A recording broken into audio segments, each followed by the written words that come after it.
McDonald's is so much better. Taco Bell has to be. I've eaten too much McDonald's since it's right down the street. McDonald's. I like the Oreo McFlurries. I'm gonna choose Taco Bell because it gives me less stomach problems than McDonald's does. McDonald's all the way. There's levels to this, and Taco Bell is at the top one.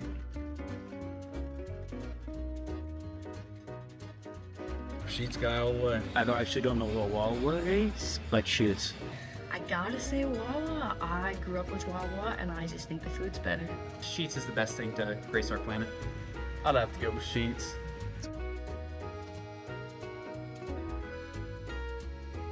Definitely rough. Justin or J-Naps. Hydron, probably. Probably T-Corral. Either Skippy or T-Corral. Croc.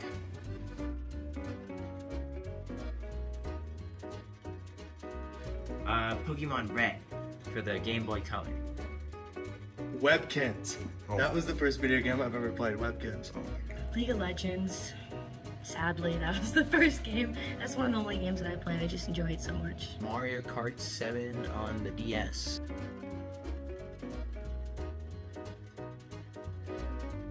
No bully. Probably PGE. Some of the top now. Definitely PGE.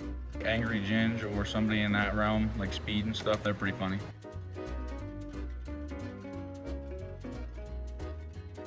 Probably my dorm. Definitely Birchie. I think the pond is one of the greatest schools you can buy. The library, it just got renovated and much nicer, much quieter. Definitely my room. Probably the IT area in the library.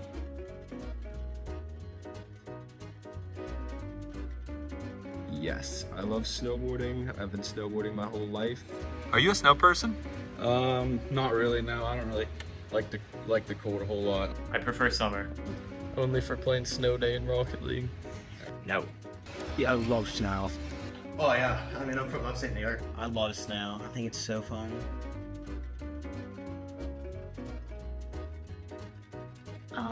I think I would play, I don't even know.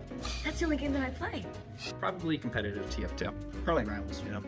I'd probably just play Trackmania. I think the culture at Smash is insane. I would love to play Smash. I'd probably play Madden. Gotta be Mount Aloysius College, you can't beat them. Mounties, obviously. Mount Aloysius, of course. Oh my gosh, this isn't the question. Mountie Esports. I mean, gotta be the Mounties, right? The culture here is unmatched. The Mount Aloysius esports program. Obviously, Mount Aloysius. You're looking at it. Gotta be the Mounties Esports. Cool.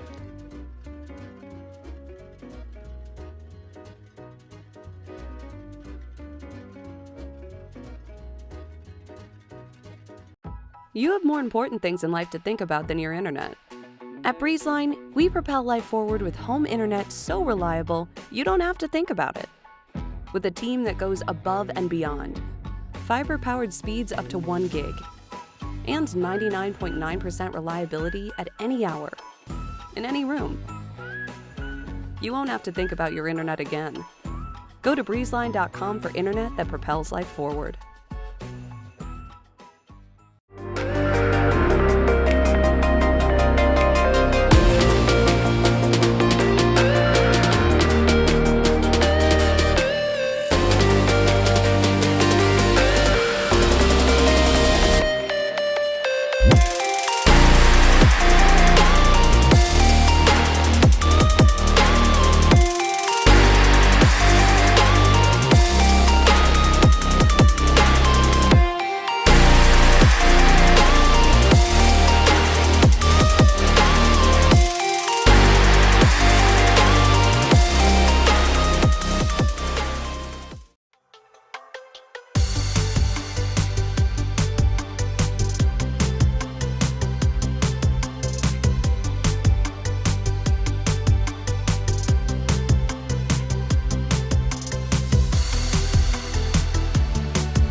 Here at Mountain Esports, we take it to the next level. Our players have the ability to travel, compete, and even participate on the caffeine committee. Check out the Insta to see what's new with Mountain Esports today.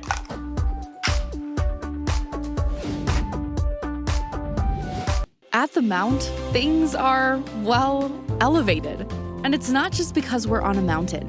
The experience at a small college like Mount Aloysius is actually personal. The faculty and staff know my goals. It's a level of support you won't find at other colleges.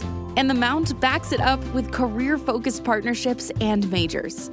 As soon as I visited, it just felt like home. That's what makes this place different. Makes college elevated. Mount Aloysius College.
First, going to have that trigger discipline, and now barrel in sight.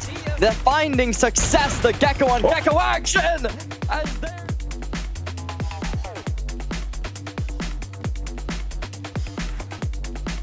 Wow, and we've seen a ton of shorty action today. Chad is very low, decides to pop the knives. The trail detected off the Nightfall here. Magical, how many you got? There's two.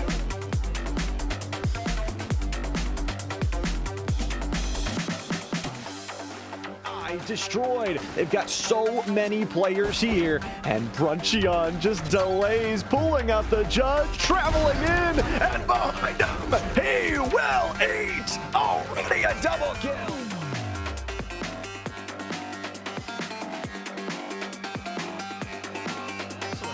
As the Spectre was in the hands of yet another defender from out of Mohawk. They're going to find two. So this one finds a lot of value. Three go down.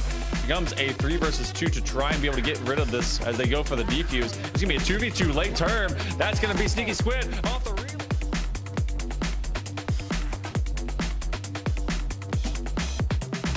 Paranoia misses.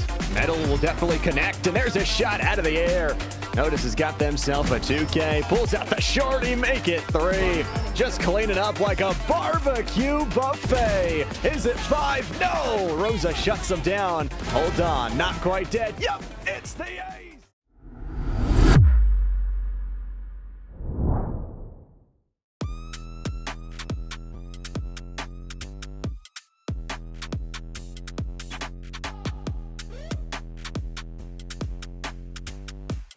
Long. We'll put Vanilla in an interesting position.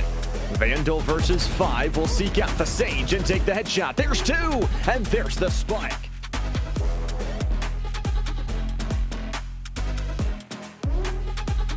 Y3 lurking on the other side. They're going to pressure through. The spray comes in. Clover finds one. Gets a second as well. Rosa falls in the meantime, but it's a 3-for-1 trade.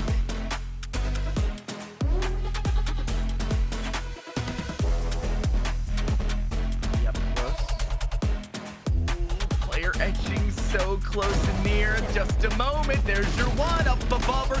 Can you get another on top? You do. It's a 4 to tally up to the margin.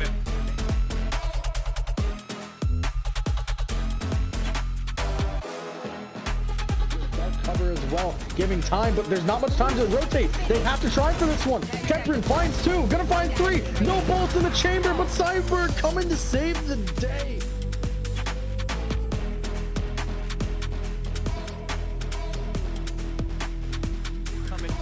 stim goes up. That's the no command. Chance now with the Odin to spray through for killed in vain. One player resurrected though. The no command will still be a big nuisance. But the Vandal, not a necessity. The Odin is, and it is barraging the Manheim side. And all but guarantees Pine Grove send us out of this one.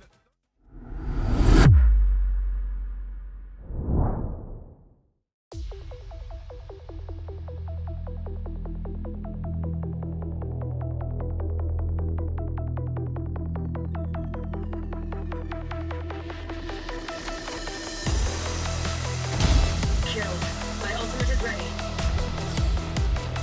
Spike planted. One down.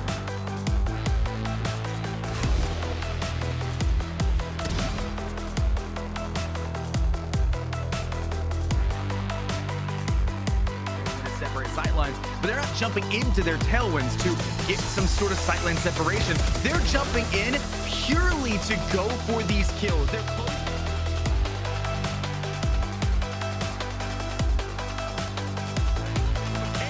And now Vayne is alone, has to jump over the top of the stone cover, spray through. No way. The classic right click. Chance for a second. May happen. No chance for it is carrot cake.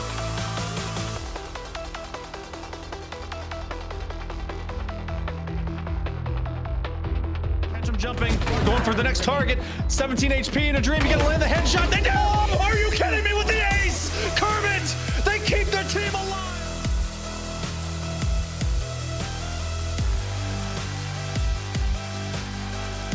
He's gonna touch this one. The well will come up. They're gonna be weakened. They have to land this headshot. They're gonna do so! Falfenjager! I think they got just enough time. 0.1. Clutch. 0.14.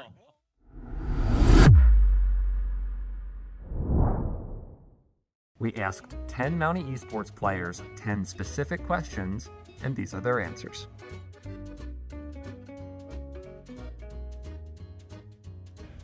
Watermelon ice from Gamer Subs.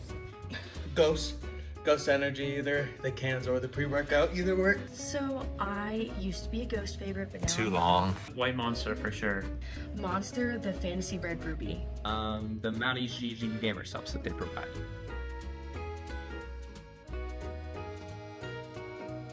Taco Bell, absolutely. McDonald's is so much better. Taco Bell has to be. I've eaten too much McDonald's since it's right down the street. McDonald's. I like the Oreo McFlurries. I'm gonna choose Taco Bell because it gives me less stomach problems than McDonald's does. McDonald's all the way. There's levels to this, and Taco Bell is at the top one.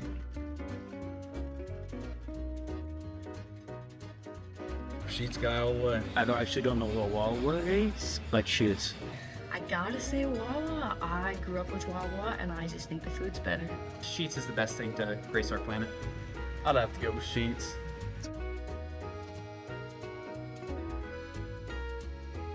Definitely rough. Injustice, no J-Naps. High ground, probably. Probably T-Crow. Either Skippy or T-Crow. Croc.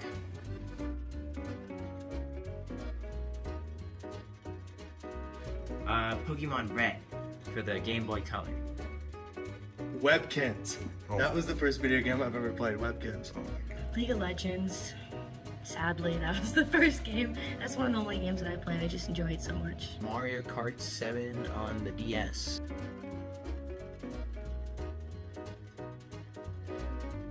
No bully. Probably PGE. Some of the top man. Definitely PGE.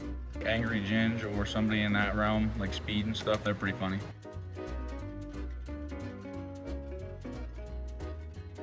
Probably my dorm.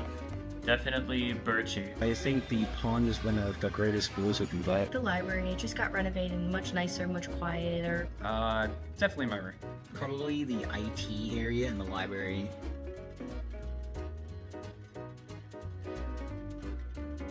Yes, I love snowboarding. I've been snowboarding my whole life. Are you a snow person? Not really. No, I don't really like the cold a whole lot. I prefer summer. Only for playing Snow Day in Rocket League. No. Yeah, I love snow. Oh yeah, I mean, I'm from upstate New York. I love snow. I think it's so fun.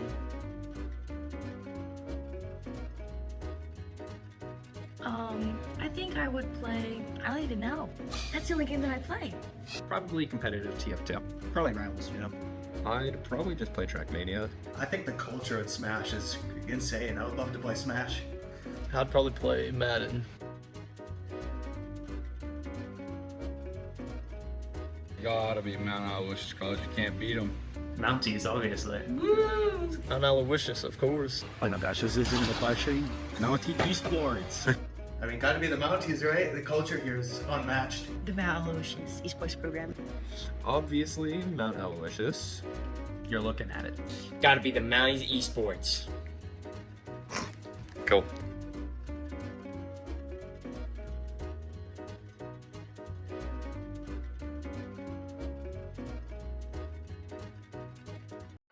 You have more important things in life to think about than your internet.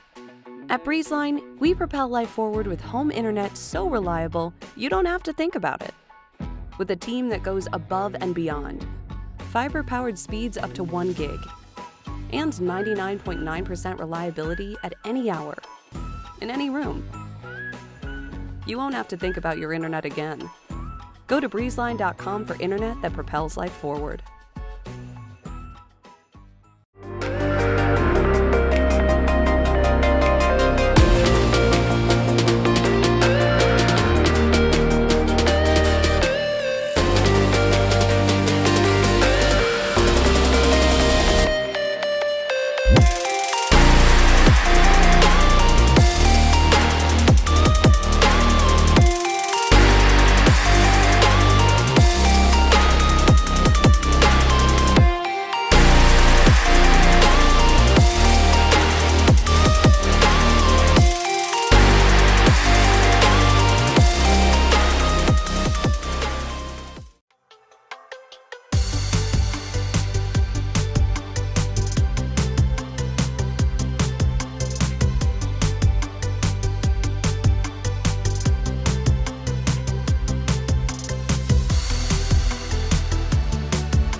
Here at Mountain Esports, we take it to the next level. Our players have the ability to travel, compete, and even participate on the caffeine committee. Check out the Insta to see what's new with Mountain Esports today.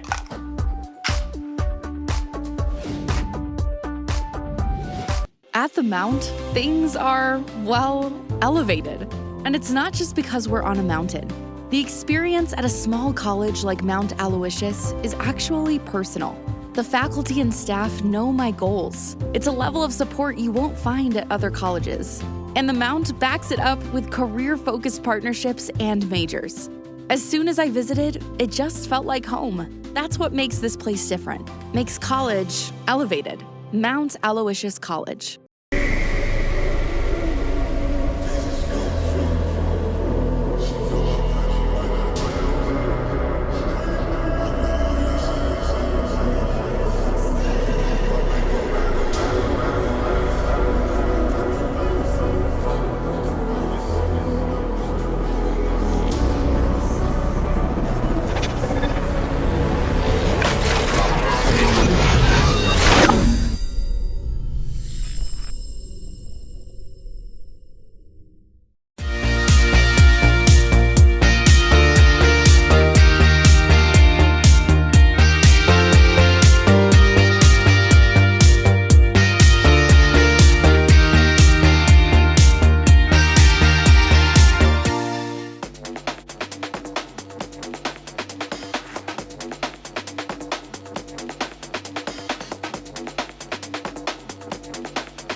the first, going to have that trigger discipline, and now Barrel in sight.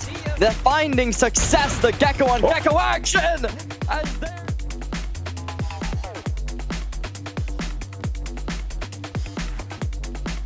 Wow, and we've seen a ton of shorty action today. Cat is very low, decides to pop the knives. The trail detected off the Nightfall here. Magical, how many you got? There's two.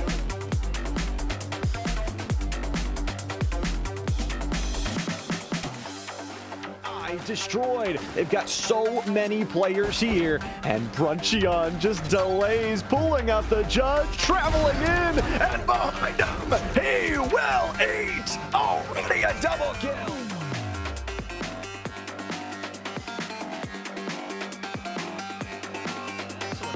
As the Spectre was in the hands of yet another defender from out of Mohawk. They're going to find two. So this one finds a lot of value. Three go down. Becomes a 3 versus 2 to try and be able to get rid of this as they go for the defuse. It's going to be a 2v2 late term. That's going to be Sneaky Squid off the reel.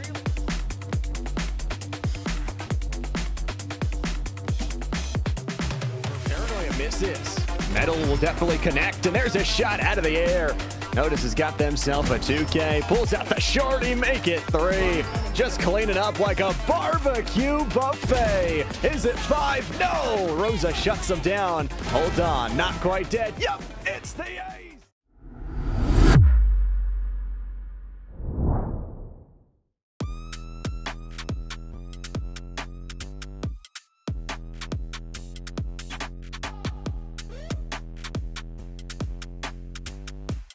Long will put Vanilla in an interesting position.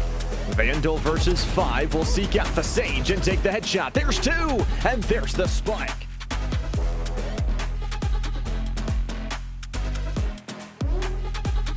Y3 lurking on the other side. They're going to pressure through. The spray comes in. Clover finds one. Gets a second as well. Rosa falls in the meantime, but it's a 3-for-1 trade.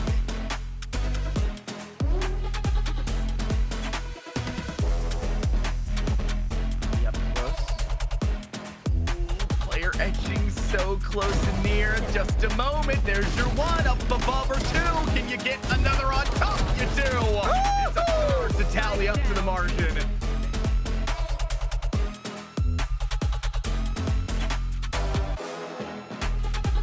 Cover as well, giving time, but there's not much time to rotate. They have to try for this one. Ketrin finds 2, gonna find 3. No bolts in the chamber, but Cyber coming to save the day.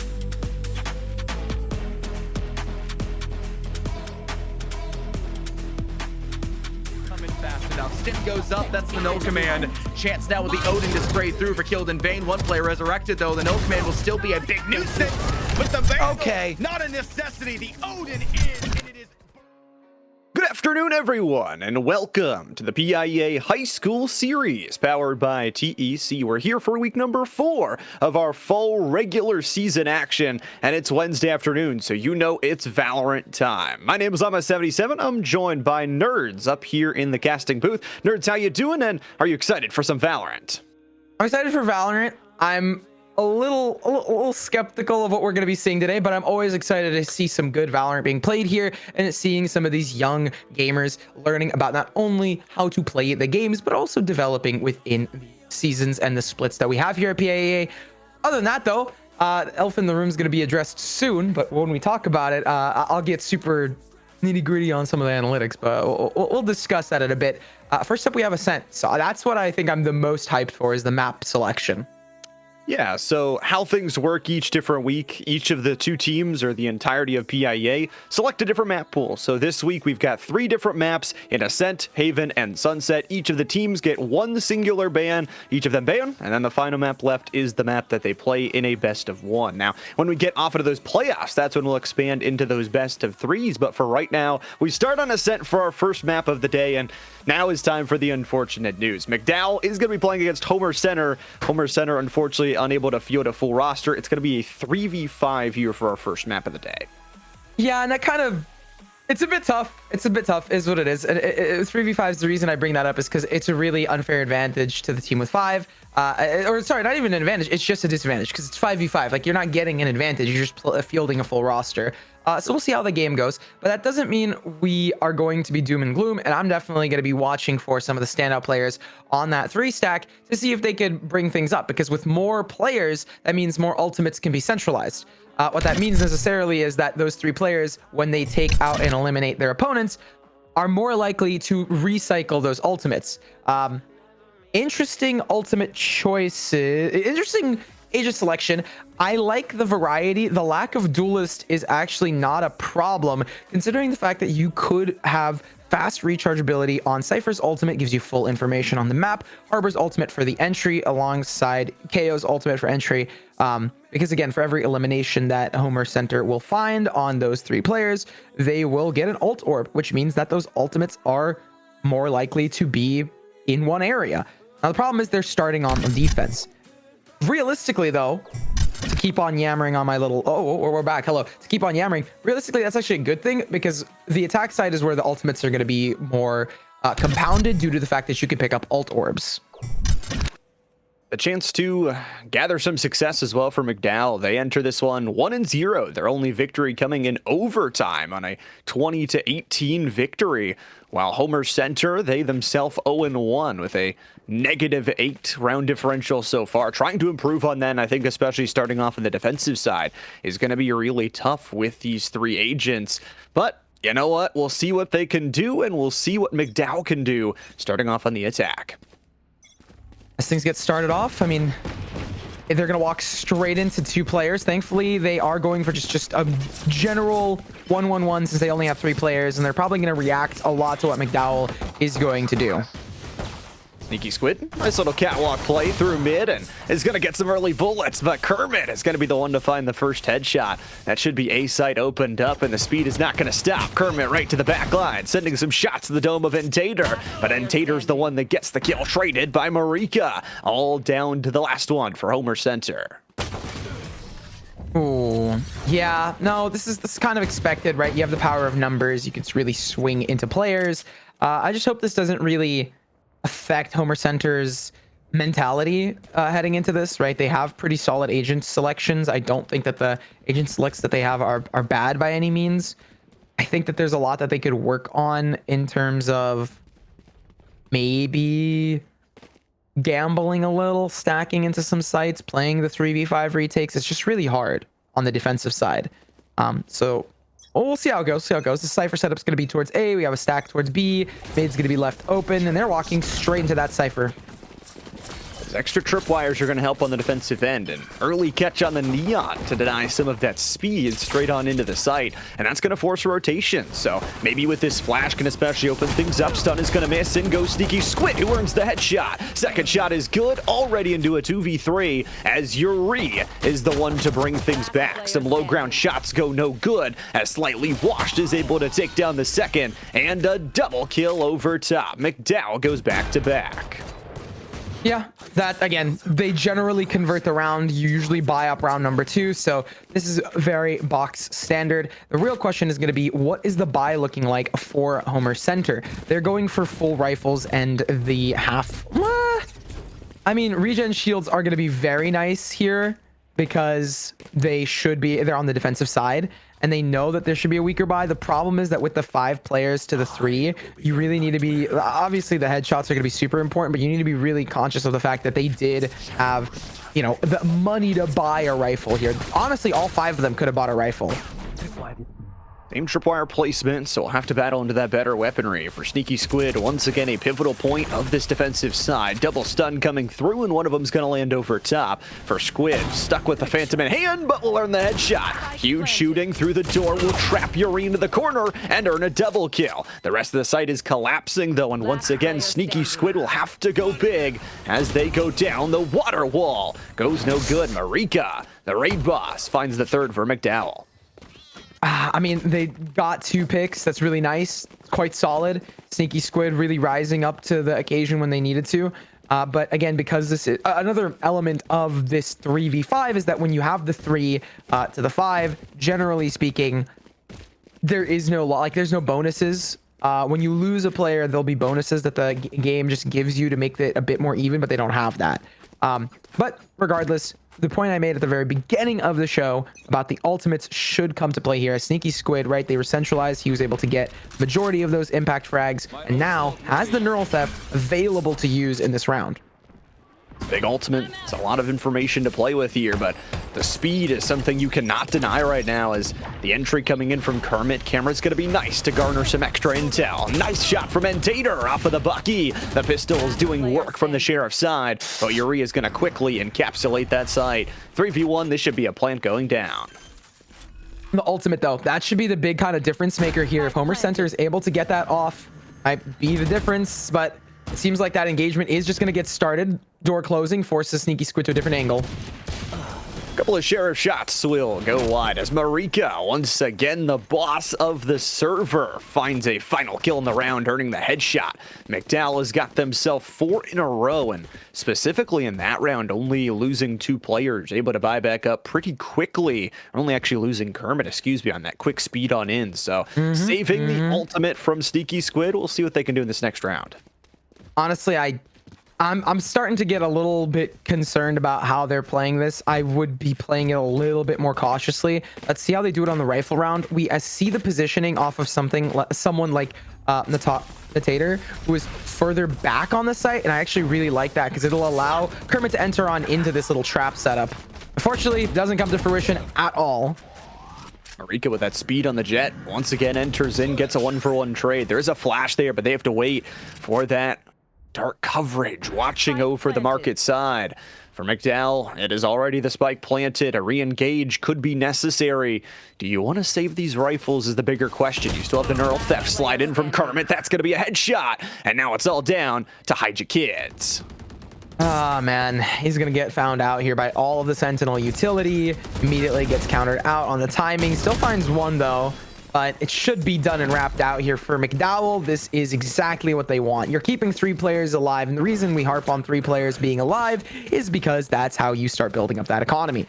Realistically, 2 players go down. The other 3 players can buy for the 2 players that are, went down, and then the money continues to keep on growing and growing and growing. As you see, Yer, who has died only once, and Slightly Washed, who has died 0 times. They both have 8 to. Oh, actually, Yer had 8 creds, but then bought for someone, proving my point exactly about the snowball, because the entire squad has enough to buy. So even if they lose right now, McDowell still is in a perfect economic spot, because they keep 2 players alive every single round. Or 3 players alive, 2 players go down every single round, to correct myself. Yeah, it helps build that economy. The money stacking up here, and Mcdowell are just going to attack this trip line setup. And Sneaky Squid's going to know about them entering the A site, but is only going to have a Sheriff to walk out here. Cubby on the edge of Catwalk. Marika takes down one through center, and this is only a hero rifle coming through, so Sneaky Squid, hold on, let everybody go by. How many can you get? There's the first off the headshot. Melania will earn the second one, and the boss duo of Elden Ring Variety has found themselves already 2 picks in this one. The slide to the spawn, and Kermit's got the final kill. Snowball's gonna continue. We don't see any ultimates used. I would like to start, okay, we see ultimates used. I want to see more ultimates used. Like, use all 3. Like, go for the Hail Mary round, because you kind of need it. They're going to be better on attack with the 3 players, just the way that this map kind of works out, and also just by the fact that they have less numbers. But realistically, this feels like it's going to be the same story. Sneaky Squid is probably the best player on the team, playing as that Sentinel. Highest ranked. We saw a Plat Buddy on their gun. So the real question is basically how much impact can he make, and how are they going to lock things down? Pressure coming through B here, and we'll see what the Bucky can do. Kermit switching away. Only the Bucky to work with, but will slide in. Doesn't care that they're suppressed. And it's quickly Homer Center answering back. And Tater has found a double kill. And with that wall blocking off the line of sight, the swing around the right side. Yuri has earned a headshot and a 2v1. Sneaky Squid, the only player left to go, with still a Neural Theft in the inventory. Spike is finally going to go down as a crossfire emerges from market and main side. Yuri gets that bomb down, slide in, and Sneaky Squid makes it a 1v1. So very doable here, but the trip, it's going to just make it quite difficult here for Sneaky.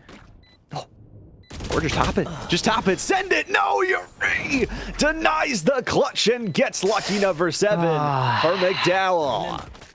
I mean, the realistic, like, that trip is so perfectly placed because no matter what you do, it's lose, lose, lose. You jump over it, you give away you give away the position. You shoot it, you give away your position.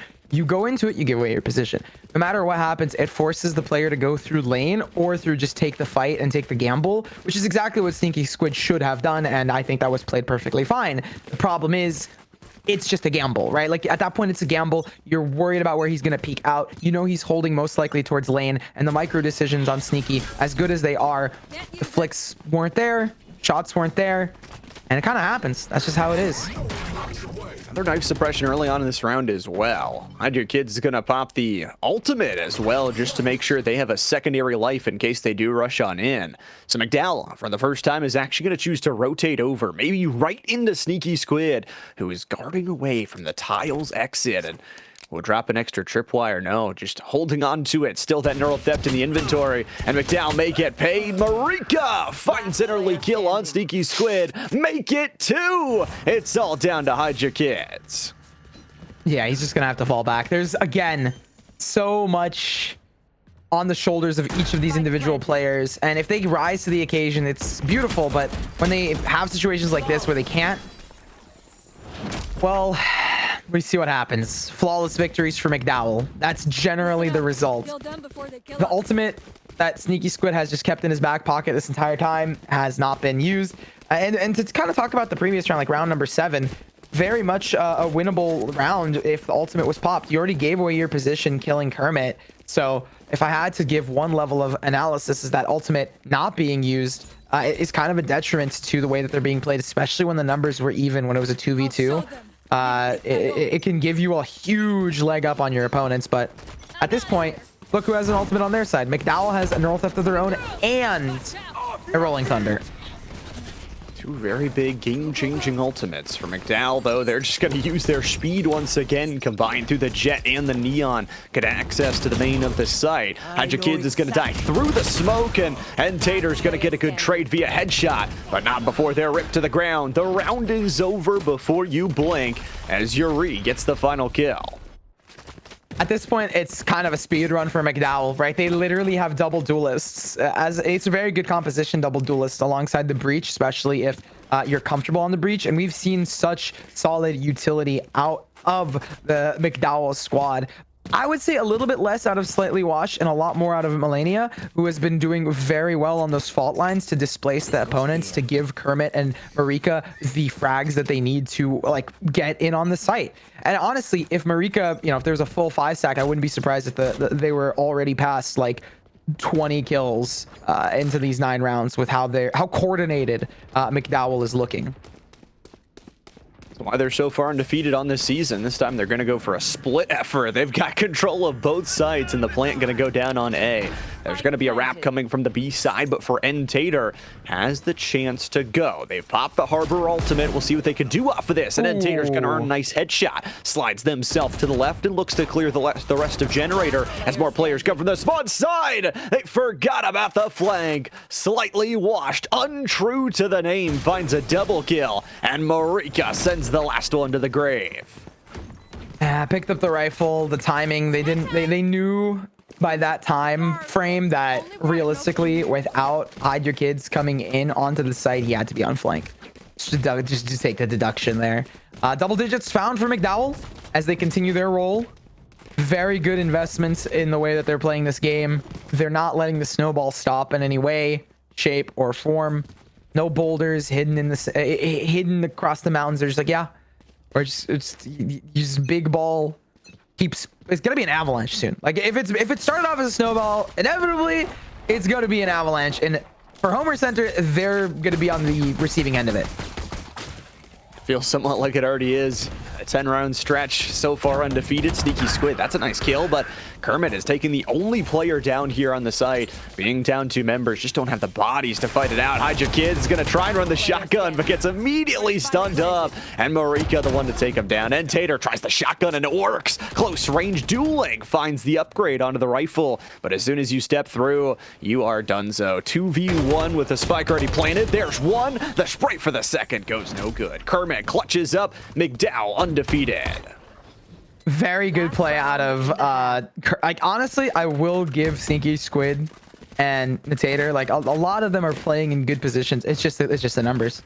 All right, because for the defensive side, like because they're starting defense, it's infinitely harder, and they needed to pick up at least, I would say, my goal would be 2-round buffer, maybe 3-9-3 if you can pull it off. But the fact that it is currently 11-0 is the thing that's really glaring. Because Mcdowell will need 1 defensive round. They need 1 defensive round, and they're good to go. Honestly, with 4 operators, this might be a little troll, and actually the over tomfoolery might be a downfall. Who knows? We'll see. Well, they've already got access to the A site. They've blown open any bit of Cypher utility that's there. Sneaky Squid, only the Sheriff to watch over, has the Harbor connected to the hip. As Marika will get waved away, but still it's the shot. 1-2, line them up, knock them down like dominoes. The headshots are beautiful. And Hydra Kids has grabbed a free Odin. Sprays looking for one, and they've got the op, they've got the kill. A flawless half from Mcdowell. Are you talking about the round or the 12? I mean, you said half, so I guess I'll take that. 12-0 on the board. Truly, they're going for the baker's dozen here. They're really trying to figure out. I mean, there's no. I was about to say, like, there's really nothing here other than just the fact that Mcdowell has the numbers. Unfortunately, in this moment, we are gonna have to see some magic happen. It's a gamble stack towards B. Exactly what you need to be doing in this moment. Because if they go B, you have numbers. If they go A, you have numbers. You're playing numbers in every scenario here. There's no reason for you to be spread out. And they're about to catch all 3 players walking into mid, and the only issue is they won't be able to collapse on them because no one is on the A site, so they won't be able to play to contain. But still fine. You're running into the stack of players. I think they saw him off of that early camera as well, so gonna garner the info. Kermit's already got one. Tiles is shut down. Here comes the stun. Marika's got the Sheriff kill. And then Tater is all but done. Flawless round, flawless game. Mcdowell stay undefeated in the fall week season. And there it is. The Baker's dozen, 13-0. They just managed to get it. It was actually surprisingly... There was some good rounds. I think round number 7 was like the closest round, so I always got to give some praise to round number 7 and to Sneaky Squid for interestingly enough, right? Like the kill participation there. Sneaky Squid and Tater, they are, they got 8 kills themselves. We do see some good assists out of Hydro Kids, but it's the fact that you have Marika and Kermit who are not only rivaling that in 14 and 10, but also just the spread out, the fact it's 14, 10, 6, 6 for the other 2, and the 5 assists out of Melania. Yor has 3. That is mainly the thing I'm looking at, is the fact that you have those assistive supportive roles alongside the fragging, and that's a very good lesson and reason to showcase and tell people, hey guys, you generally should have 5 players, and here's why. The system works. It's a 5v5 hero shooter for a reason, and when you don't have it, it's very difficult. But hey, huge hats off to Homer Center though. Regardless of the fact that, they didn't field a full roster, you do got to give them a huge bit of praise for showing up today and taking the fight. Yeah, a lot of teams would have just said, let's call it, we don't have our other 2 members. So still getting some of that experience, that play together and time in the lab is very vital as we continue on the season. But as we said, for Mcdowell, stark difference from their first match to their second. Their first one, they have to go all the way to 2018 overtime victory to get the dub. And then you get this flawless match that you're now 2-0 at a clear path to playoffs. And, 2 more teams that are going to be looking at playoffs is Spring Grove and Manheim Township, which is going to be our next Division 1 matchup on the day. We've got to get a short break and set up that lobby before we get into it, so don't go too far. The PIEA High School League will be right here after this.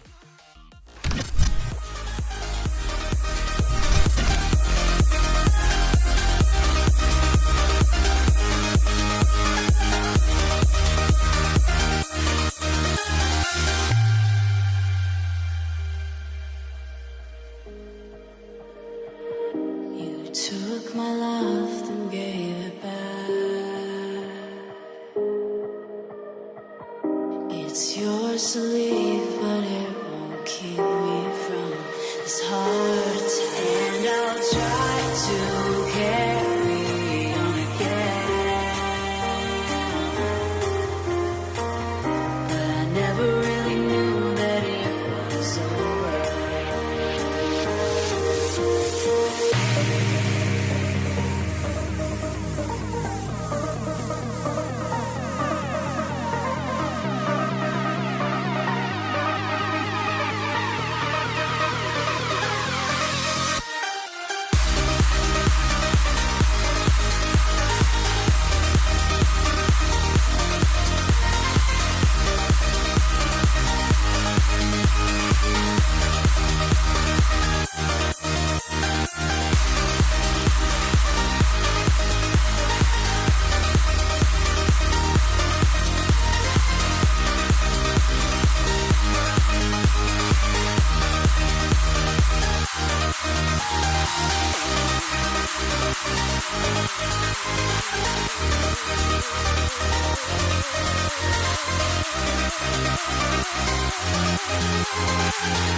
Feel the ground shaking underneath, trying to take me alive. Get ready for the fallout. Can't stop me now. I got no rival. I'ma find my way through the blood and pain game of survival. Any time or place, watch 'em run away. I got none. I'll be standing on my own, never gonna take my throne. I got no rival. Watch 'em run away. I got no, no, no. I got no, no, no rival.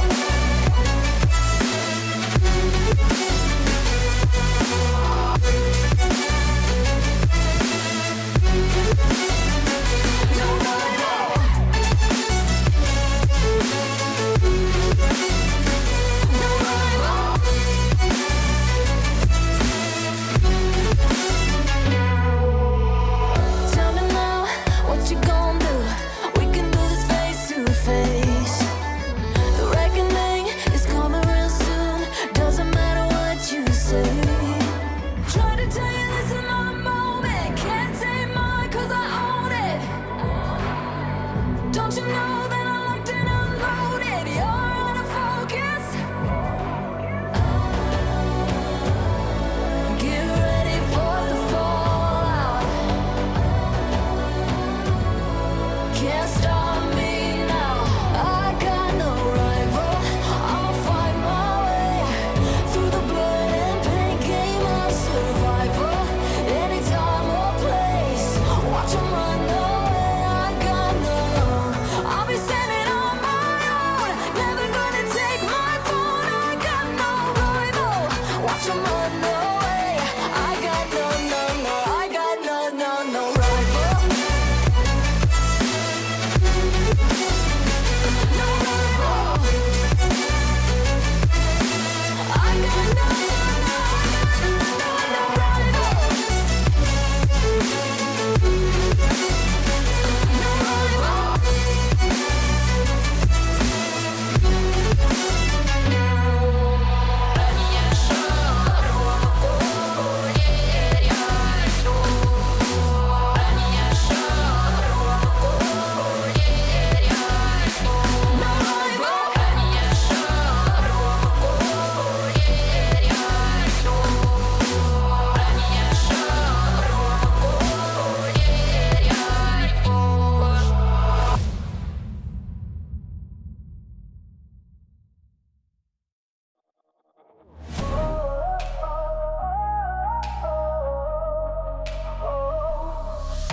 Dreams collide in sleepless nights. Stars explode through blinding lights.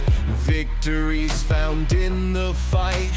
I'm on top, my soul ignites. Life's a game, we learn the rules. Twist and turn like misfit fools. Through the pain we break the chains.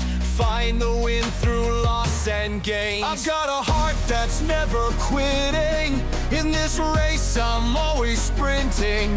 Feel the power, victory sings. Born to conquer, spread my wings.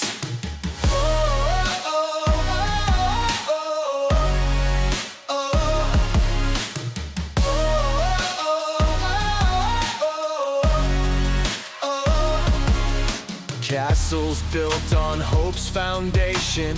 Rivers run with pure elation. Through the storm I'll find my way. Triumph shines like break of day. Tides may turn, but I remain steady, strong, won't yield to pain. In the end the truth will show. Strength and heart, the seeds we sow. I've got a heart that's never quitting. In this race I'm always sprinting. Feel the power, victory sings. Born to conquer, spread my wings.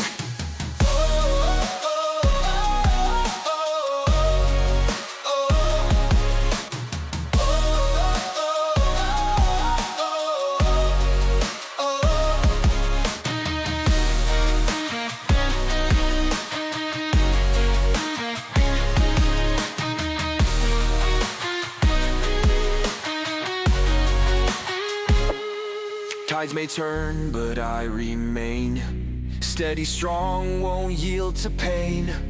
In the end, the truth will show. Strength and heart, the seeds we sow. I've got a heart that's never quitting. In this race, I'm always sprinting. Feel the power, victory sings. Born to conquer, spread my wings.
Hey, what the hell? Why you hanging on the rooftop by yourself? I have an open invitation, but you're telling me go get lost. I don't wanna see your face. Yeah, what the hell? So why don't we stay out till the morning light? Cause two wrongs can make a right. We're just doing what we feeling right now. Some Chardonnay, we camp in the parking lot.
The night has come, it's cold and losing my control. Your light is gone, and lonely darkness fill my soul. I wish that you could save me from my isolation. It's way too complicated. Let's stop this conversation. Let's stop this conversation. We got no relation.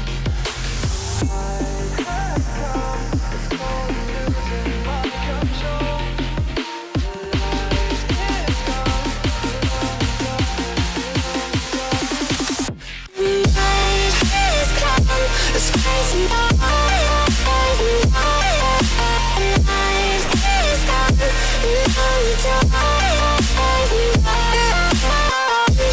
You could save me from my isolation. My life too complicated. I stop these conversations.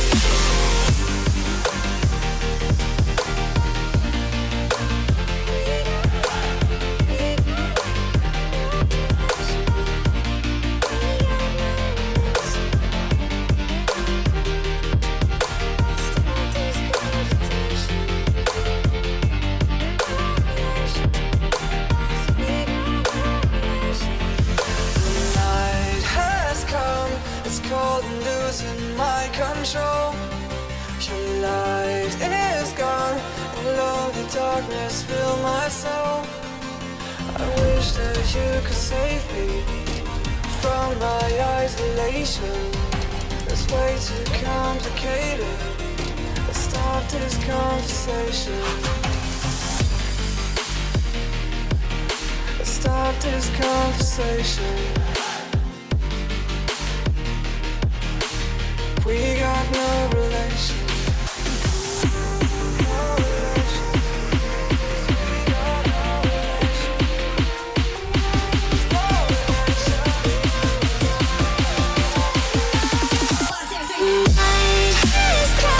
It's crazy.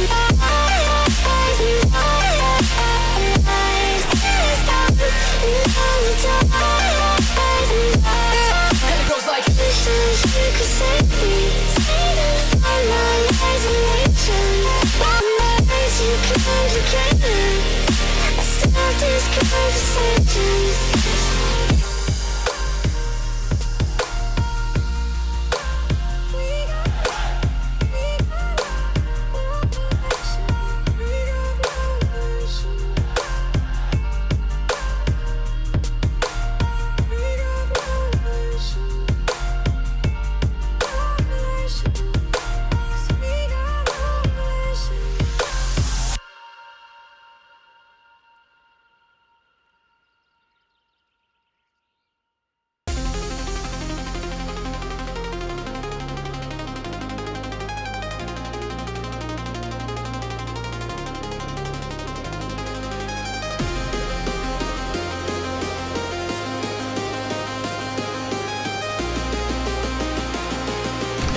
Welcome back, everybody. Still here at the PIEA High School League, brought to you by TEC. We're in week 4 of our fall regular season, and we're already into our second matchup of our Valorant action here on our main stream. Myself, Llama77, joined by Nerds as per usual. This one gonna be exciting. We're staying in Division 1, but these are two teams that are gonna fight 5v5 looking for a victory. I am very excited because we not only do we have two rosters here fully brought up, but also these are some of the teams. Like, I remember Spring Grove, I remember Manheim Township from the previous years. I love seeing their growth year to year. So the storylines should be there, the team should be there. It'll be way more engaging and way more exciting Valorant, and I'm ready to get into it. Honestly, I want to see it. I'm excited to be seeing it. Yeah, I'm excited to see where we're going in terms of map. And obviously for these two teams, for Spring Grove, they're coming off of a little bit tougher start to their schedule. They're 0-2, -20 in that round differential. So have only picked up 6 round wins in those first 2 matchups. So trying to fight their way from behind is going to be interesting, but they're facing off against another team who has sort of stumbled at the start of the season. They're 1-2 for Manheim Township, but a lot closer in that round differential. So we'll have to see these two teams collide. And honestly, again, this could be playoff hopes on the line. The higher you rank, the better the chances are you get a good seed. And we are headed to Ascent once again for our second matchup of the day. Again, the map options for today were Ascent, Haven, and Sunset. Sunset, Haven banned away, and so we'll head to Ascent. I mean, we're back on Ascent, but at least we have, you know, the 5v5. It's the first map. There's going to be a lot more going into this. And more than that, I mean, we already see for Spring Grove, they kind of have a locked in. They already know what they want to go for. I like this. I like this. Also, the fact that we have this like SG for Spring Grove. Good camaraderie right there. But hopefully we'll see. I mean, I think they're just figuring out what duelist pick they wanna go with. Still nothing locked in yet for the Rockets, though. Hovering some interesting smokes with some battle back. I really love Sage, especially on Ascent. You've got that heal. You've also got the wall to slow people down on that defensive side. Would be a stark defense with a KO, a Sage, and a Killjoy.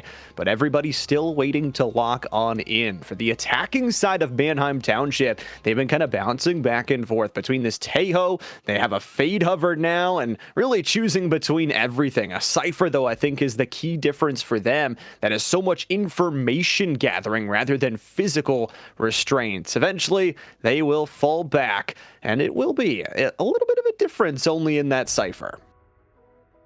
I personally think Cypher is a very strong agent, but the fact that they are going for the Sage alongside...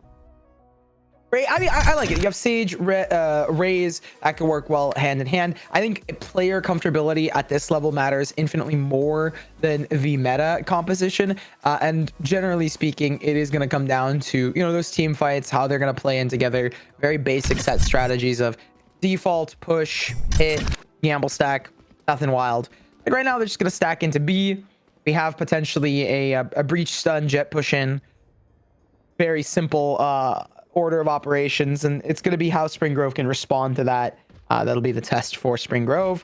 As for Manheim Township, realistically, double initiators, very good, both on defense and attack, but it is very execute heavy, whereas Spring Grove feels a little stall heavy with the double Senti comp.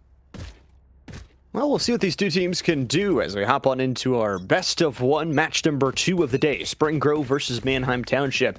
And we start it as we usually do with the pistols. A nice knife is going to detect at least the early jet on this entryway, but they've got the control of this ultimate orb, especially with that dark cover hovering over the main entrance. But this is just a patient lurk waiting for that first trigger to be pulled.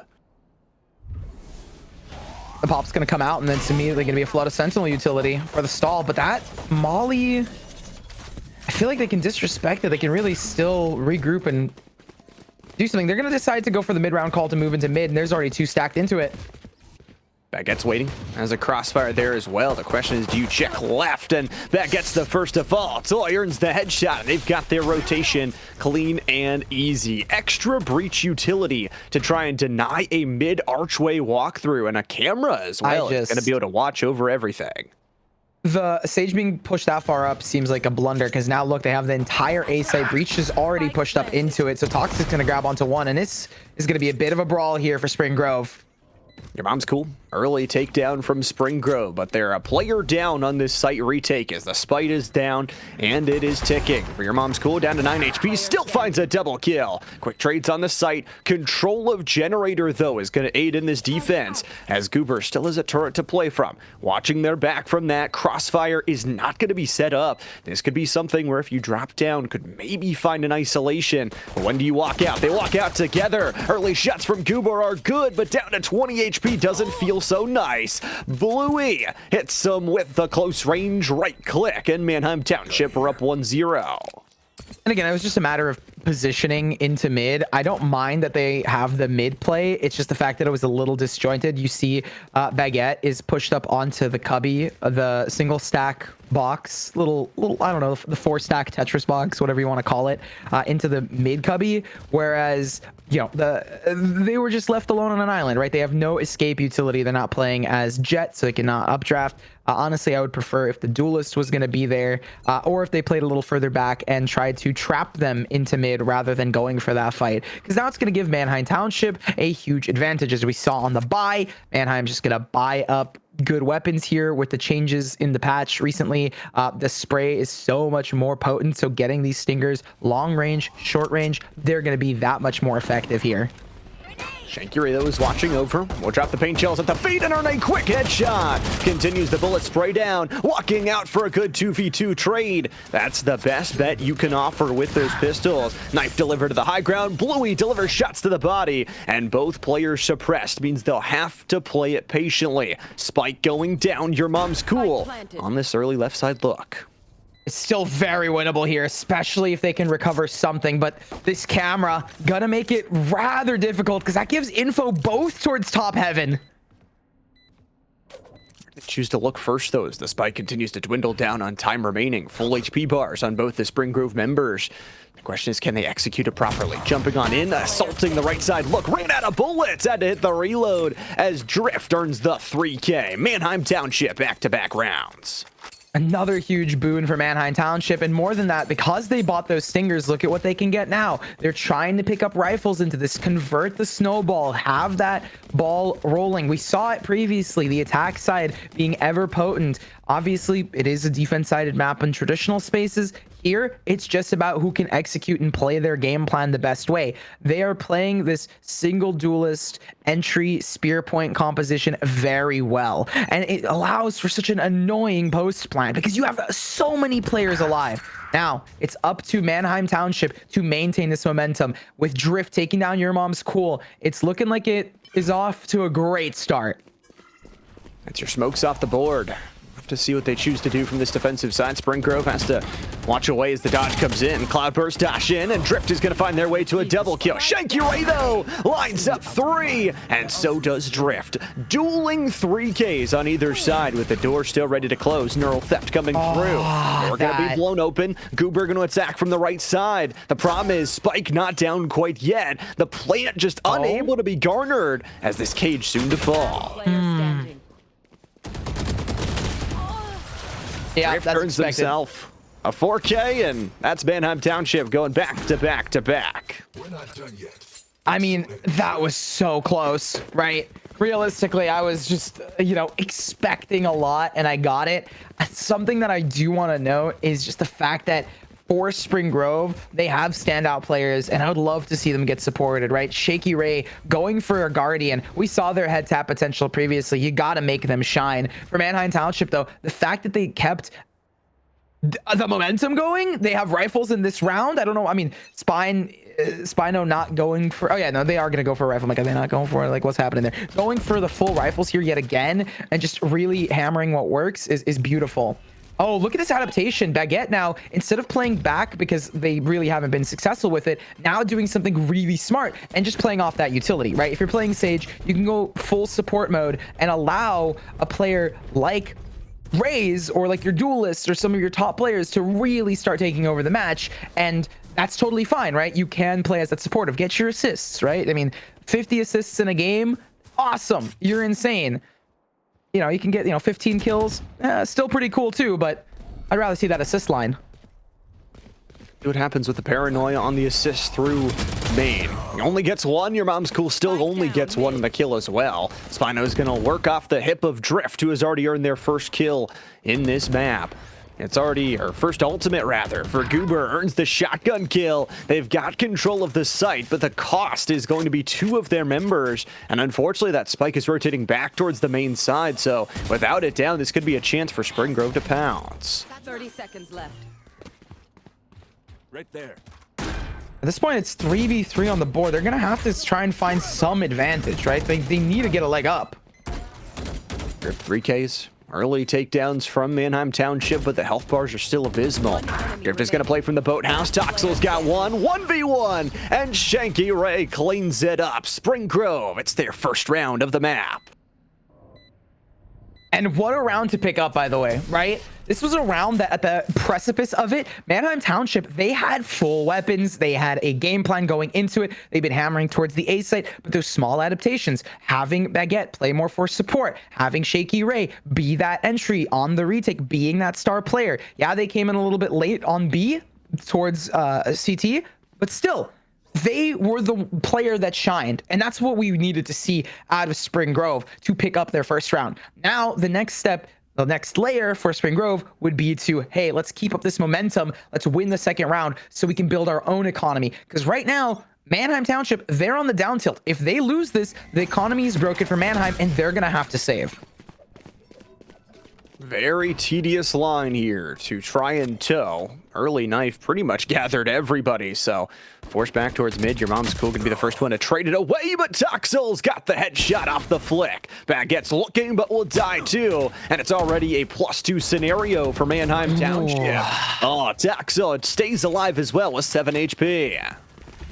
I mean, and the fact that they have two really good ultimates, the Rolling Thunder for the post plant, as well as now the Neural Theft that's going to be used, knows that Shaky Ray now is in towards spawn. Shaky Ray understanding the precarious position he was put in. Forward aim. Toxel, another. Spiders, 2. Shaky Ray, another. Are you kidding me with this offensive look? Manheim Township, though, need to get the control, and it's going to be all up to Shaky Ray. From the entry side of Maine, we'll see what they want to do. The bald man gets him dead. Drift has got the headshot, and Manheim Township has 4. The fact that you can break the trips and whatnot nowadays, and like the fact that you can break all the, I think, did they break the cage? Is fascinating to me. But it just breaks the Spring Grove lead here. They couldn't pick it back up. They're now going for a bit of a broken buy to try and salvage something. It's gotta be a rough look no matter what, considering that if they don't win this round, they're gonna be down 5-1, and they're most likely not gonna be able to buy in the next round. So that's gonna be 2 rounds down if they don't pick this up. That snowball is just gonna grow for Manheim into the avalanche we saw previously. And though it won't be a baker's dozen onto a donut, it will be a very dominating lead for Manheim Township that Spring Grove need to shovel their way out of. It's a Manheim Township squad who, like we said, has struggled throughout the start of the season. 1 and 2. This could be the chance to get back to .500. For Your Mom's Cool has the from the shadows option if they want to teleport back to safety. But Spring Grove is really playing off of this wall defense on the A side. Skyno's going to look for it and take the first blood. Headshots there. And that's just going to give them a huge opening into mid, right? You can't really contest it long range because of the weaponry that we see out of Spring Grove. The one benefit that I will say is that they do have an ultimate here. Shaky Ray could pop that Raise Rocket if they want to go for the showstopper. 2 ultimates left from Spring Grove. They have that res as well in case things get hairy. But this one forcing all the way to Spider. Shaky Ray has to make a choice. The choice is now! It only gets 1. The res is there, but Shaky Ray doubles! Lays in the paint shells, and you're all trapped inside the market. They've got the spike with the die through the wall. Toxel, how many can they get? 2 off the pixel angle. Still no spike. 15 seconds to go. All Spring Grove has to do is survive. Toxel's got 3, but they pull off the thrifty. That got shaky. That made my stomach churn. Like, we don't need to be peeking there. And I get that, you know, I'm coming from the perspective as an analyst, as a commentator. But of course, in the moment you want to take those fights, it's just irksome. It's like, oh my God. But they managed to pull it through, and that's what matters. The story that's going to be told is the fact that Goober got that trade, one off of his ultimate and standing alongside Shaky Ray, who played that perfectly, I might add, using the showstopper to create so much space for the res on Your Mom's Cool, allowing for them to capitalize on the market crunch. It's a very simple plan. Use ult, fight. But that's what you need to do. Be comfortable, be simple, run what you think you can manage. And once you have a manageable game plan, execute it perfectly.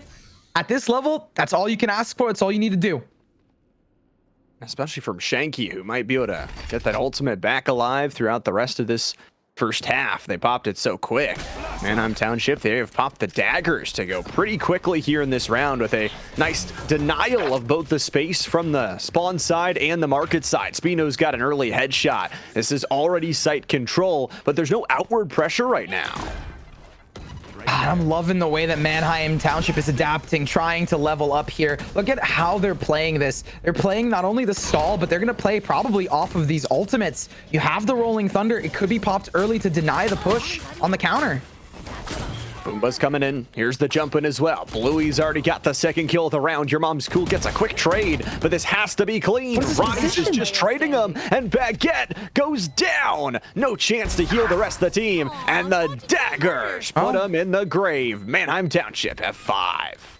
You know, I thought they were going to go off of the ultimate, but they decided to keep it for an exec. Toxel looked, they fell back, right? Initially was up a little bit more forward, falls back to play with the team, plays that supportive role. Really good, probably mid-round calls and individual positioning out of them. And that's what I'm talking about in terms of leveling up here is, you know, the beginning of this game, it's like, hey, just use these simple plans. But now, as we're starting to get into more dynamic game plans, let's see what we can change up. 5 shotguns.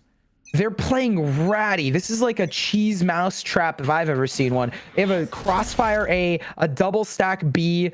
They really want to try and allow Manheim Township, who has already been pretty comfortable and confident getting onto sites, to just walk into them, right? Hey, we're not going to do anything. But look at Manheim Township. They're very cognizant, very aware of this potential trap. And now they might even walk into one that they didn't expect in mid.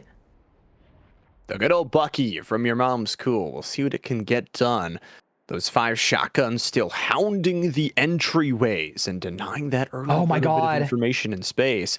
Toxel is thinking about going forward, and the rotation coming to the catwalk side.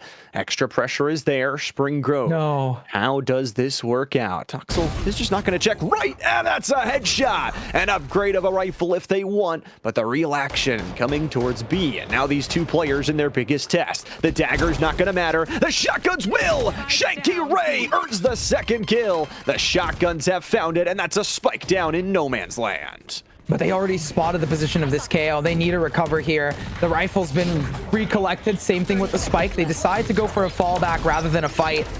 And at this point, Spring Grove has gotten this trap locked and loaded. Spiders, though, in a precarious spot yet again, needs to figure out how to like are we staying in logs here? Are we getting out? Gonna stay in logs? They maybe playing to like, hey, we're not gonna expect you to be in the same position. But with 10 seconds on the board, an execute needs to happen. They need to get the plant down, and they're not gonna be able to do so. Yeah, the time's already gone. Manheim Township have won this round if they don't all die. Or excuse me, Spring Grove are going to win this round for that defensive shotgun effort. And with those early first picks, dissuading Manheim Township. They had to use so many pieces of utility to try and grab that spike, and it ends up working against them. Honestly, it all came down to the way that they positioned themselves. Shaky Ray using that pain shell, even though it cost him his life, was extremely valuable in denying that early like push out spike aggression, because they could have very easily traded both Shaky and picked up Spiders. But because Shaky was the only one to go down, Spiders being alive, looming as that threat, allowed for the rotate alongside Your Mom's Cool to pick up that rifle. The layers that we're talking about, right? It's shotguns, a simple plan, but you're just adding those small micro decisions that work so well in your favor, showcasing the levels that Spring Grove has got to. Camera's going to jump on over. That's going to sense out where the Sage is coming from. The problem is they really just can't clear that angle quite yet. Slow orb is there, denying that extra site entry as well. Oh my God. Shanky Ray is coming up over the top to join the team in heaven. I love Baguette's individual storyline, by the way. Going from being super aggressive in positions where they don't need to be as a player who's probably newer to the game and does not have consistent or good aim. And it's not to say that they're bad at aiming. It's something that needs to be developed. And instead, taking a more passive approach to playing. That's why they were put on that Sentinel role, specifically the Sage. Not an intense setup. You can play further back. Oh, but they might get this shot in the back right now. This is precarious. Utility should alert him here, and your mom's cool is going to take the first down. So Manheim Township at a -1. They'll fly in a tree with a blind. It's Doxel who earns the kill onto Baguette, so no more healing in the kit. What do they do with this, though? There's a good crossfire and a 1-for-1 trade. Spring Grove, no real extra control, but a teleport of a From the Shadows from your mom's cool. It's going to be sensed out, killed through the box. Spino gets the headshot. Manheim Township is going to get the plant. Oh, that read was so beautiful. And now 2 players up from heaven. Look who's already up in it. Goober's going to find the first as a 2v2. There is still ultimates on the board here. Lockdown's available. Boombot is there. It's going to clear everything out of the site, and Manheim Township now has to make a choice. They're going to dip themselves back to the main entranceway, but again, no smokes available for Spring Grove. They need to be able to fight this. The spike planted just out in the open. The swing left side. Shaky Ray earns the first kill. Now they've got the duo. Defuse coming. Smoke is there. What has Bluey got? The first, the second, the clutch. Oh,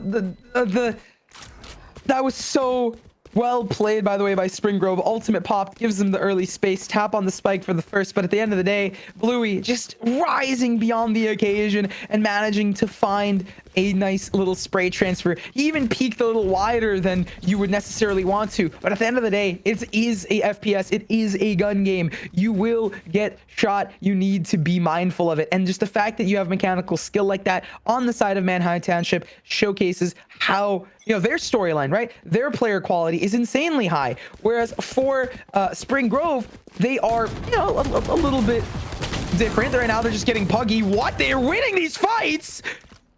I mean, they went with his shotgun stack again. No Why not? way. It worked again. They're already up a 1-player set, and they've got this crunch ability to wrap their way around after picking up their opposing team's rifles. Drift waiting for somebody to just overstep their bounds. The extra destroyal, the slow orb is there, and just a shoulder peek will gather them the information they need. I mean, I just didn't expect it to work, honestly, Llama. I'll be so candid. Right, the previous one was a slow roll. They walked into those traps. For the A fight, expected it to not go their way. Maybe 1 kill. But the fact that they have the player advantage now, and they've recovered, I believe, some rifles, it's just a little tough. To say, though, you still have Manheim Township going onto an MTB site, and I believe a decent chunk of utility for Cypher, right? I'm pretty sure he still has at least 1 trip and cam.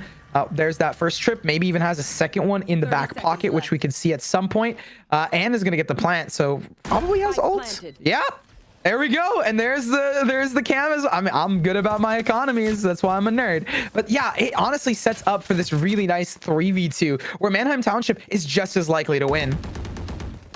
They picked up those rifles from the chopped teammates of Manheim Township, and unfortunately, they have no other control than on the site because they have only 2 players. So this is going to be a sidewinding look. Early on, they're going to try and wall off main here to deny those extra opportunities, but little do they know they're all just sitting back at Boathouse. Goober, the spray down trade for the first. Goober earns a 3K, and Spring Grove, the timing is nigh. They've got their 4th round. Honestly, I want to see them playing more on shotguns than I want to see them playing on rifles. The next gun is going to be a rifle round. Next round is going to be a rifle round, but I wonder what would happen if they just straight up went to all shotguns. I just think that the play style, like the game plan with shotguns, is so simple and it works. I would love to see some of that be adapted to their current game plan, which honestly, leave A fully for retake and have a stacked fight out B. Very simple, very like pickup game. Like, hey, let's just do this. Like, there's 1 leader, 1 voice calling. That's totally fine. Don't need a set plan for this, because at the end of the day, they go A, they plant. It's kind of a rough buy for them. There's 4 ultimates that they have to deal with. They can just retake. Manheim Township, though, may be getting the better end of this stick as a free sight straight in front of them. Camera towards that edge corner, maybe was aiming for the indoor of the site, but it's a double smoke to block off both heaven and that triangle, and the spike's going down. Spike planted. At this point, like I said, those ultimates can be proven vital, right? You have 2 players back towards site. Breach ultimate has been changed, so it's a little skinnier, but a touch longer, so you can play a little further back. And I believe still has the aftershock available and maybe even some flash points. So flashes, shocks, all of that stuff to really annoy these players on not only the re-entry, but for the defuse. There's that aftershock. Re-entry is going to be stalled. See what they can do. Nice smokes as well. Cutting off 3 players from Manheim Township. Good stick. Stick it. Why not? It's going to get to half. Goober going. Back at. Jumped off of it. It's an early kill from Spring Grove. Traded as Rise triples them. The site defense is good as there's blood on the generator walls. Full house from Manheim Township. I mean, I like the thought process. Like, hey, let's just stick it. Let's go for the objective. But I think the one criticism would be is like, you need to be preemptively thinking of the ultimates. You need to be looking ahead as to like, hey, we still have Breach ultimate to contend with. Let's maybe tap or be super cautious of it. Get the half, get off, immediately try and reposition. Don't continue sticking it past that, because you gotta be aware. Like, hey, we don't have Breach on the site. Where is he? Probably exactly where you think he's going to be. But in the chaos, right, a lot of players, they still have to learn that. They still have to figure out, like, hey, we can see them, and we have the benefit of hindsight, as well as we have the benefit of, we kind of, watch a lot of Valorant. They have to do it while getting shot at. It's always a trickier position when you're inside the server. A close matchup in the first half heads to our final round of the first half as the Sagewalk gonna go up to deny a main entrance is the word I wanted to say there for Spring Grove. They've got 3 ultimates. You cannot carry them into the next round, so I expect them to use them here. At this point, I don't know how I feel about having a Guardian downrange here. I mean, it's not bad, but you really need to be good on those headshots, and we've seen a lot of progress for Spring Grove, but Your Mom is Cool has always been that sort of silent, supportive player. Watch. Nobody's looking for Your Mom's Cool. A couple of shots paint a target around the body of Spino. The forward look. Inside goes the utility. Swarm grenade is going to go wide, but the time is down to 30 seconds. Manheim Township have to make a decision sooner rather than later. Sage dies, and that means the ultimate with her. We'll see what it looks like for Shanky Ray. Nobody checks for Shanky. Goober gets the crossfire, and all of a sudden, the time is abysmal. The spike in market, but a good duel will put Spring Grove into a 2v1 position. Drift has to get both, and the time just isn't there. A lockdown to rub salt in the wound. The Rockets are gonna win this one. Not! What a clutch! Are you kidding me? Yeah. We did not expect I did not expect Spring Grove to be the one losing that fight. And then immediately you just see Drift go, yeah, nah, I got this. It's all right. Just let me handle it. 17-5, by the way. 17-5. Oh, that's gotta be the mental has got to be a little rough here for Spring Grove. The only other thing that I will say is the fact that they're playing on defense, on attack with double senti, which realistically we favored them initially for the defensive side, and they didn't really play how we thought we would. They played a little aggressive. Maybe this aggression will be better for them, for Spring Grove, especially with the pacing and all the stuff that Manheim Township is able to do. For the flip side, Manheim Township, they don't have 2 Sentinels, but they do have a very good retake set of utility. Double flashes, maybe even an Omen Paranoia. It's going to be very difficult to hold down the site on the post plan for Spring Grove. Interesting thing is how they play around that cipher. Early Paranoia is actually going to connect onto a few. Bluey is going to get suppressed, but nobody checks. Nobody checks, and the corner will finally be clear. Goober doubles up, and only 1 player remaining. Toxel is the one sitting on the main side of B, and will lurk back into the shadows as Drift comes in to clutch up again. Drift and Rise working in tandem. Drift with a long-range shot will secure a double kill, and it's a 3-pronged attack from Manheim Township. They're now 2 for 2 on pistol rounds. I mean, back-to-back pistols. We saw what happened the previous time. The 3 rounds were picked up. It took a while for Spring Grove to find some sort of change of pace. And at that point, you got to ask yourself, are we going to be buying? Are we not going to be purchasing up here? I think realistically, if they do go for a buy, they have to go for a rush of some kind. They don't necessarily have to buy. It will be double digits for Manheim Township, most likely. But even then, they don't have to. It's not like we're pressing mission critical. We have to, right? The mission may turn critical soon. Oh, Toxel, you gotta be kidding me. Still earns one on the entry side. Spike gonna be earned from Spring Grove. They've got access. A plant here would be really nice, especially on the Sage, but it is this Marshall that is putting bullets into bodies, and the defuse has already started. Just one more Killjoy to take down. Spino triples. The investment was worth it, and Manheim Township only loses one. There we go. Double digits were picked up here. Manheim Township rising past and beyond the occasion. Realistically, with 4 on the board for Spring Grove, they did save. They can buy up here, expecting them to win it and hopefully start mounting some sort of comeback. But it's going to have to come at the result of very important changes with the way that they play.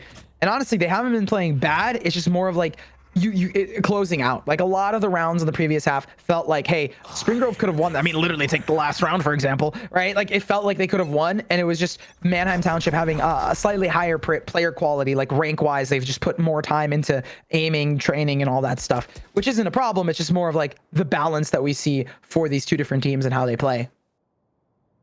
And still lots more Valorant left to be played, especially if Spring Grove has anything to say about it. See what they want to do with this sort of advantage rifle round, with still Manheim Township recovering off of that Marshall purchase from the last one. Spino got to invest. Here comes a boom buddy from Shanky Ray, who's going to clear out pretty much all the lower side of sight. The question is going to be, can they predict the flank incoming? Baguette is going to get the plant down, but as a flash goes through, here comes the flank. Spino gets the headshot, and even though there's an alarm, it's far too late. The door is kicked down as the door comes through. They're going to have to get some clean shots here. Spino's going to be the first on the entry. Rise gets 1-1 more. The spam is there. Manheim Township looking rather clean with it. It's just going to be up to Spiders. 2v1 sends out. Spiders gets the first. The defuse is going down though. Not. Bluey hops off, sends the flash, and clutches. Spiders puts them in the web. The 3K clutch from Spring Grove. Why didn't we stick there? The time wasn't, there was enough time. Didn't go for the stick, didn't trust the timing. Maybe didn't even trust the teammates, just decided to go for that raw fight, and it costs them a very important round, because now within reaching, not striking, I have a couple more steps before they can reach the strike. But for Spring Grove, this is huge. Taking it up in such a rough but doable round means that now that's pretty even economically. Ultimate wise, Goober is 1 off. Like there's a lot going for Spring Grove here. They honestly, I would say go for this orb, play for the post plant, get that spike. There, I'm pretty sure it's, yeah. Play for the lockdown, play for that ultimate, keep things simple. You still have control of B. It's gonna, that one orb causes three players to rotate off the B site. I mean, listen, it is early in the rounds of Valorant, so I guess they're trying to get preemptive to close out the round. Then that psychology, that Spring Grove, I don't know if it's intentional or not on the calling. The fact that they managed to win out within the mid round is huge for them. You said it. They don't have a ton of utility to play that defense other than those tripwires. So just trying to play the numbers game, and instead it will be all on Bluey to try and mount this defense against an oncoming Spring Grove. They're going to use the lockdown just in case to push everybody out. Now, Bluey does have a chance to look this one forward. Tiles control on a wrap coming, but this should be Toxel just getting the one through Tiles, and now it's a site defense. 30 seconds left. At this point, again, that ult was huge to push players off, but it also allows for the rotate to come through here for Manheim Township. So realistically, it's going to be a 5v4 retake. Let's see how Spring Grove can counter. No smokes for Spring Grove. What do they do? Spiders just trying to play the opportune right side. +2 for Manheim. What can they do off of Baguette? Shanky Ray must do it all and will get nothing. Drift earns the headshot. That early takedown of the Omen puts Spring Grove down one more round. Manheim Township is 2 away from a victory here this week. Honestly, for Spring Grove, right, it was definitely not a read on the rotate. Was just definitely something called at the beginning. No read for the rotate on Spring Grove. I think it was as a result of the fact that we see someone like Your Mom's Cool sitting towards Tiles instead of slowly lurking into B main. A lot of teams you'll see, right, your mom's cool, a player like that who's being left inserted onto the other site will be inserted, meaning that a true insert is when you use a piece of utility or something like that to get a player into a position where they can call for those rotates. If your mom was cool, was even in B main and heard the footsteps of them running out of B main, would have known, hey, we have the site more or less. We can save that ultimate for post plant. And that extra layer, that one little thing could have been the difference between a 5'11 and a 6'10. That is a big difference at this point, especially with Drift, who is on their P's and Q's. Shanky Ray is brought out the shotgun, and it works again for a 1-1 trade. And Toxel gets nothing. Rez is there. +2, make that +1, make that +9. What are we doing? Township is aiming. They're killing. And Drift is on one heck of a killing spree. Baguette gonna look for the weapon swap as Cooper goes for the trade. Drift's on a 3K. The defense from Manheim Township. They don't care about your Rez. They don't care about your offense. The defense puts them on map point. We have a minute left on the clock. We're so disjointed rushing in on the site. Your mom's cool is just like, I can get the spike down. I can do it. It's like, no, buddy, you have a minute left. Let's take a breath. Your entire team is disjointed behind you. You don't really have much to work with here. And I think at that point for Spring Grove, they ran all the way into tree, and it is a critical round that they now have to win here, and it's on their patented 5 shotgun, 5 Buckies. Honestly, my money's on Spring Grove winning this. It's worked every time. So far, 2 for 2 completion rate, and even on that last round, Shanky Ray able to earn the 1 or 2 of the kills just from that shotgun. They're rushing it quick. Drift has got an early kill, and maybe that's the pincer they need. Without the Sage, without those slow orbs, that entry back into the site could be clean and crisp, but the plant is coming down. It's just playing entirely for post plant. 2 big ults, though. You do have the rocket. Comes through onto 1, and now there's the Rolling Thunder on the other side. 3. Shanky Ray can't hit the reload quick enough, and Goober's down to 8 HP. Goober will earn a jumping kill, but Spino's got the cut down, and the defuse has already started. Bluey calls game, and Manheim Township, they go insane on their defensive side, only dropping a single round. And the round that they drop is the 3rd round. That's statistically the round that generally you lose, as that is how the economy of Valorant and tactical FPS, generally the flow of it.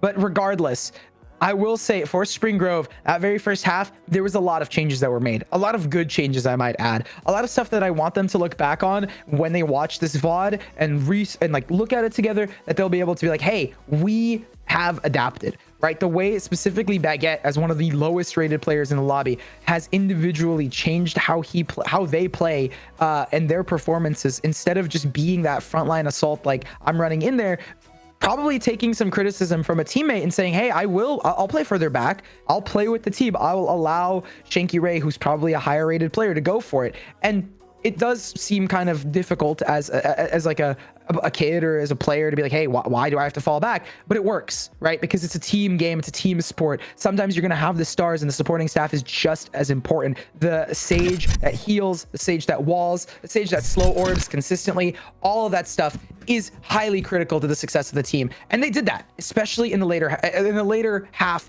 of the first half. Second half, though, that's why I don't bring it up, right? I want to leave it on a positive note. Unfortunately, that second half was a bit rough for them. And you know what? It's still one of their best performances all season long. You go to 0-3 for Spring Grove, but this is one of your better improvement performances. Able to pick up 5 rounds, able to sort of find all of that different agent selection. And I think it somewhat is tough with PIEA that, you know, you only get 3 maps to choose from every single week. And it kind of forces you into these different boxes and forces you to try out new things when maybe you practice on Sunset all week long. And then it's like, oh, well, our opponents banned out Sunset, so we don't really get to play it. So for Spring Grove, still lots of time left to improve, still lots of regular season. And again, all of this fall preparation is to get you prepped and ready for the true season of spring, where we'll play those state playoffs. And talk about a team looking ready for state playoffs. Manheim Township, they jumped back to 2-2. They're now positive in round differential. They had a good day today.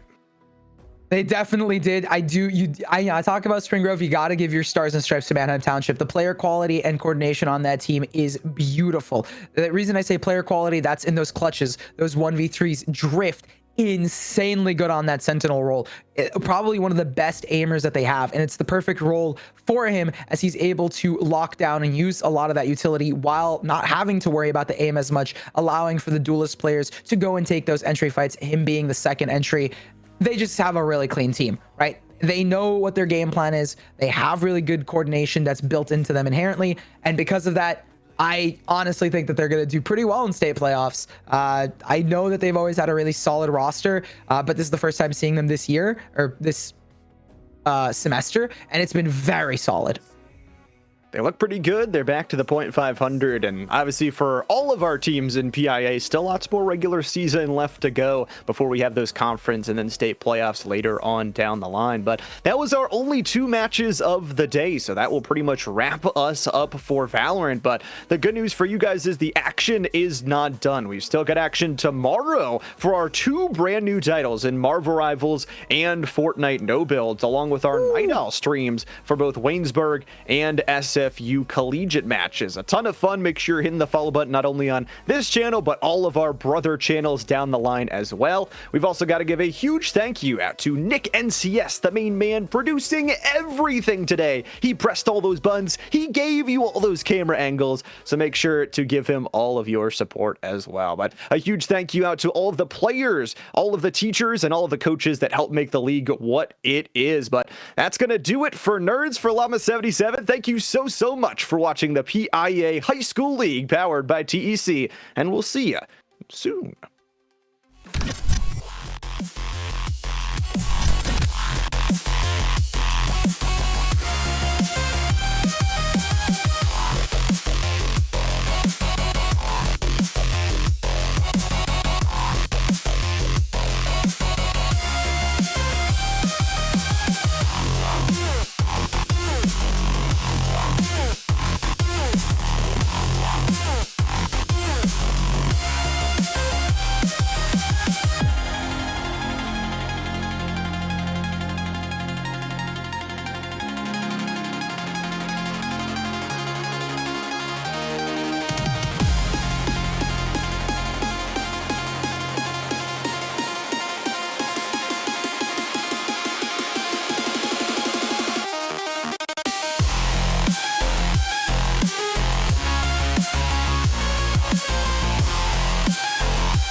비슷하게 살아가는데 꿈은 이뤄지는